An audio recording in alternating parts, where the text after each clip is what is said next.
that I was called to be a missionary. And I told God, if you allowed me to go through medical school, I promise I will serve the poor.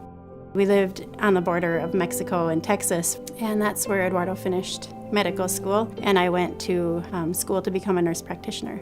The drug cartels started clashing, trying to take over that town. It was already very stressful being in medical school. He started becoming more and more angry. We couldn't get along. I couldn't have a conversation with him without it turning into just a huge fight. One day I had had enough, and I pulled out my Bible and I said, God, if you don't show me something right now in your word, I'm done. And the Bible plopped open to Lamentations 3. It says, but the Lord is my portion, and my hope is in him. I was putting hope in a godly marriage. I was putting hope in my calling to the mission field.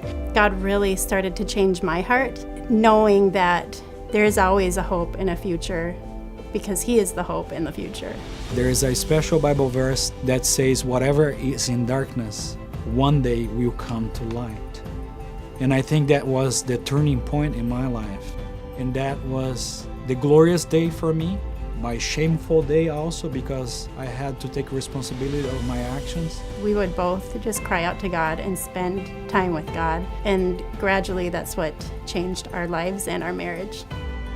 As God started healing each of us, we hadn't spoken to each other about it, but we both started feeling this stir in our hearts again to missions.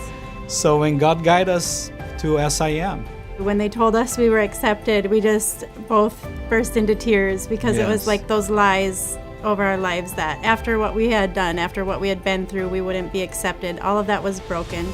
We were really sensing God's leading to go to Angola because we saw the great need there. We saw what CEML hospital is doing there. People are dying of diseases that are preventable, easily treatable. when somebody is sick, the odds are they're going to be more open to listen. And it's a great gateway to share the gospel of Jesus.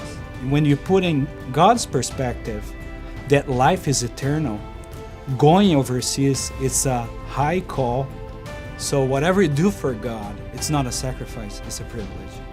When we don't have a solution, God is faithful. When we're not faithful, God is faithful. As long as he's the focus of our life, there's always hope. We would love to just be able to demonstrate his power to redeem to the people that we meet in Angola.